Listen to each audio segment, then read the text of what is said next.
अस्सलाम वालेकुम gorgeous ladies. आज हम मज़ेदार और आसान पुलाव बिरयानी बनाएंगे। इसके इंग्रेडिएंट्स आपके सामने हैं, इन्हें नोट डाउन कर लीजिए।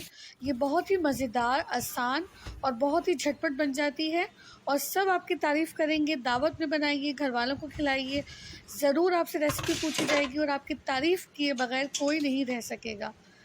तो इसके इंग्रेडिएंट्स नोट कर लीजिए, फिर इसका प्रोसीजर मैं आपको बताती हूँ कि ये कैसे बनती है। हमने चावलों को जो है वो 2 घंटे के लिए सोक कर लिया है, यानी भिगो के रख लिया है। प्याज को हमने बारीक काट लिया, टमाटर को चॉप कर लिया है।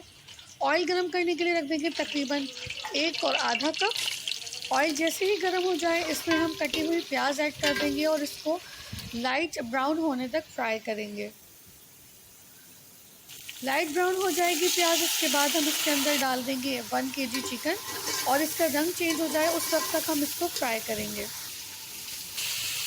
रंग चेंज होने का मतलब ये है कि इसकी सारी स्मेल निकल गई है। साथ ही हम इसके अंदर डाल देंगे अदरक लहसुन का पेस्ट और फिर इसको अच्छे से फ्राई करेंगे।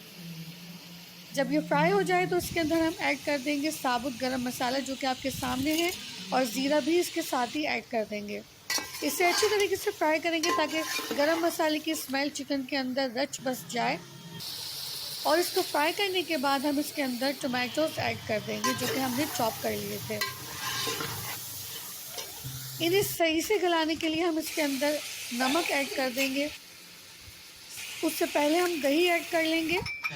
हम ग्रीन चिली का पेस्ट ऐड कर लेंगे, यानी 1 पाव ग्रीन चिली थी जिसको हमने पेस्ट बना लिया था। अजीनामोटो ऐड कर दिया, नमक ऐड कर दिया और अब हमने इसको फ्राई कर लिया। फ्राई करने के बाद थोड़ा पकने दिया, इतना पानी रह गया तो उसके बाद हमने इसमें चावल ऐड कर देने हैं।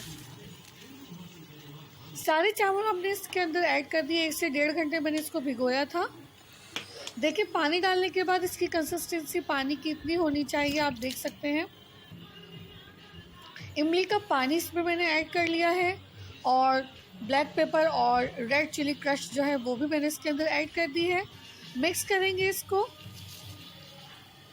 साथ ही इसके अंदर मिंट लीव यानी पुदीने के पत्ते ऐड कर देंगे। इसको मिक्स करेंगे।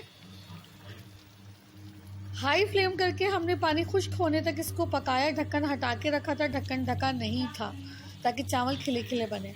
उसके बाद दम देने के लिए मैंने जर्दे का रंग घोल लिया है केवड़े के अंदर।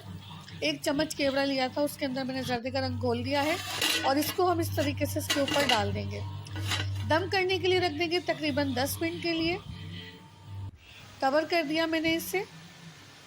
10 मिनट बाद ढक्कन हटाकर देखेंगे तो आपके सामने है इसका रिज़ल्ट। अब हम इसको 1 से 2 बार बस हिलाएंगे ताकि अंदर से जो स्टीम है वो बाहर आ जाए और चावल एकदम खिले खिले हो जाए। जब तक आप इसको हिलाएंगे नहीं, इसकी स्टीम नहीं निकालेंगे, तब तक चावल जो है वो खिलेगा नहीं, अलग अलग नहीं होगा, एक साथ जो है वो गुठली टाइप की बन जाती है। इस तरह से मैंने उसको 2-3 दफ़ा हिलाया ताकि अंदर से सारी स्टीम बाहर आ जाए और चावल जो है वो एक एक निथर जाए, खिल जाए। इसके बाद मुझे इसे डिश आउट कर लेना है। You can see the result कि ये कितनी बेहतरीन लग रही है, खाने में भी इतनी ही मज़ेदार है। आप डेफ़िनेटली इसे ट्राई कीजिए, मुझे फ़ीडबैक दीजिए आपको ये कैसी लगी। घर वालों को आप बना के खिलाइए और मुझे ज़रूर बताइएगा कमेंट्स में कि